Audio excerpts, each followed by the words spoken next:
دا یو واقع اکثر ذکر کوم دا یو واقع ذکر کوم مخکې سلفو کې یو عالم ډېر عظیم عالم هغه د خپل بچو خال راځي او زامن نشته صرف لوڼې پاتې دي د حج دوران دی د حج موسم راځي قافلې ځي او د لرې لا قافلې دا خراسان دي علاقو نه قافلې راځي او په دې دوران کې دا عالم محدث دی چونکې د حج ارمانی دی چې زه حج ته لاړ شم ولیکن د حج موقع ملاو نه شوه دا عالم راځي کور ته راځي پریشان ناست دی خفه ناست دی او غربت ته ډېر زیات په دې کې دا یوه لورې راځي بچو تربیت یې داسې کړی حرام خورو نه بلکې د قناعت د صبر دا یې درس یې ورکړی دی دا عالم ډېر پریشانه ناست دی لور ونه راځي پلار ولې داسې پریشانه ناست دی نه ورته وایي بچیه زما د حج ارمان دی ډېر زیات پته نه لګي د مرګ او ژوند مرګ به کله ماله راځي خدای ارمان مې په زړه باندې پاتې دی چې حج ته تللی وی نو ډېر خوند به یې کړی وی نو هغې ورته ویل څه مانع دی چې ته نه ځې هغه ورته وایي مانع دا دی ما سره د تلو خرچه چې کوم ده هغه ډېره کمه ده صرف زه پرې رسېدی شم په لاره کې هم ما ته د خوراک څه نه میلاویږي خو د واپسۍ خرچه هم ما څه نشته دی دلته په دې کور کې دننه ته یو ستا خویندې دي او دا مور دې ده د دې خرچه هم نشته دی دا به زه چا ته پرېږدمه زه په دې غم کې اخته یم هغه لور ورته وایي پلاره وایي زموږ رازق ته یې که زموږ رازق الله دی وایي هغه وایي ستاسو رازق بچي الله دی وایي چې زموږ رازق ویل الله دی بس ته لاړ شه که نه کوم الله چې تا ساتي او نور خلق ساتي حق الله به موږ هم ساتي خپل ارمان پوره کا بیا دغه کس خپل لور ته وایي وی ټیک شو زه به خو لاړ شم خو لیکن ستا د مور او د خویندې نه مطمئن کېږي هغه وایي زه به یې مطمئن کړم خیر دی وایي مور یې راوغوښتل او خپلې خویندې راوغوښتې او همدقه جینۍ دا د خپل مور ته وایي د خپلو خویندو ته وایي زه یو تپوس تاسو نه کوم زمونږ خالق او زمونږ مالک زمونږ خالق او زمونږ مالک دا او زمونږ رازق دا پلار دی زمونږ که نه الله دی آیا ورته ویل زمونږ رازق خو الله دی ویل چې الله زمونږ رازق دی دې پلار ته ولې اجازت نه میلاوي چې لاړ شي د خپل ارمان پوره کړي د دې خبرې چونکې جواب نه و هغې ویل بلکل ټیک ده بس لاړ نه شي سړی روان شو اوس د الله دا فیصلو ته وګوره کرامات د اولیاو حق دي دا د اهل سنت والجماعت عقیده ده او امام لالکائی شرع اصول اعتقاد اهل السنه والجماعه کې مستقل په دې باندې باب قائم کړی اوس هغه مستقل جلم چاپ دی چې کوم په صحیح الاسناد سره ثابت دي لیکن دومره خبره یاد لرئ ګورئ کرامت حق دی لیکن د کرامت ته به سړی ګورئ دلیل د دې خبرې نه جوړي چې هغه واکدار حاجت را مشکل کشا وګرځوي او دارنګې کرامت هغه عبدالله چلنچي صاحب خبره بې پرمټه کرامتونه ګورئ موږ نه مانو ګورئ پرمټ مرمټ یې نشته دی او په هوا را روان دی هلته په هوا باندې را روان دی وایي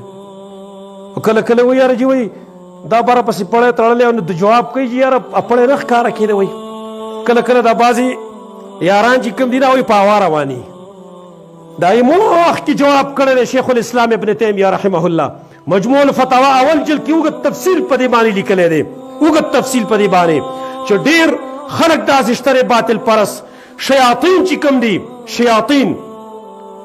دا د دې خپلو ملګرو سره مرسته هم کوي کله په هوا باندې شود کي کله په هوا باندې شود کي هلته ګرځي بلکې د کوستان علاقه کې موږ ته په خپله باندې یو کس ویل دلته یو ساحر ویل ساحر او هغه به بره په دې هوا باندې قلارې پروت و داسې ویل دا شیطانانو به چود کړی ولته بره په هوا باندې ساحر والان کې بره به پروت و خلکو به چې دا څنګه بره پروت دی یارې په هوا باندې پروت دا شیاطین دي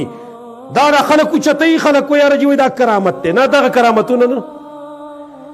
کرامت حق دی دا د صحابه کرامو د عید الله صادر شوي لیکن مشهوره مقوله ده او مشهور یو قاعده ده الکرامتو حیض الرجال مشهور خبره کړه الکرامت حیض الرجال څه مطلب وو ای مطلب دا و لکه څنګه چې زنانه بیمار شي ماهواري ماري هغه پټه ساتي ښکارا کوي نه د قرنګي چې چا د لاس ته کرامت صادر شي دی پټي که خلکو ولید جو به خبره ده خو ته به خلکو ته نه چې ګوره تالی ده کنه ز پلاني ځکه ته په هوا باندې روانو مې ته کرامت نه وي دا ټول دجل دی وي نال بتارز می کاو بل طرف ته خبرو ده کرامت بیا ګورئ تاسو د الله مدد ګورئ دا بند سره سره روان شو دا علم واقع ذکر کړی سره روان شو چې روان شو پلار کی د په یو قافله کې دی د قافلې مشر هغه لړم یا مار چې چلے دی علاجونه ولډې روکلو دی سړی ویل زه دمم دی عالم ویل زه دمم ویل چې کله هغه دم کو هغه الله خکو وې دم باندې خدای خلق الله خکې اثر پکې الله یې خو دلته چې شری دمي سړی الله خکو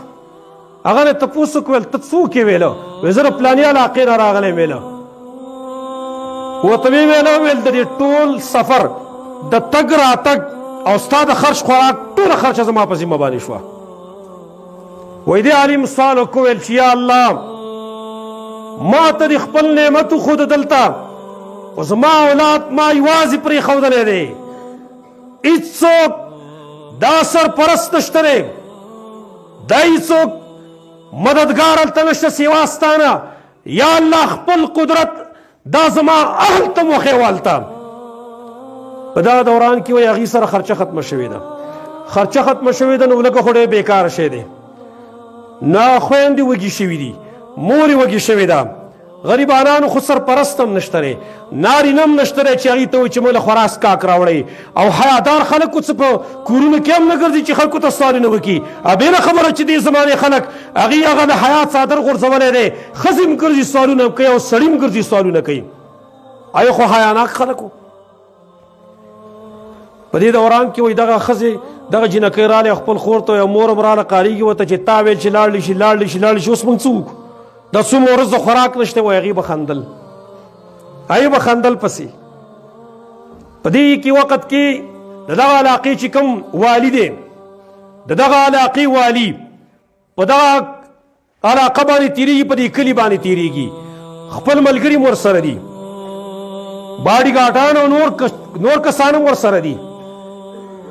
تګې شی مطالبه کوي د اوبو چې ورشي دي یو کور نه راله اوبه راوړئ دې کور ته راله اوبې ونه راواغستلې هغې ونه چې اوبه ورکړې په اوبو کې الله لذت دونه ایښودلی دی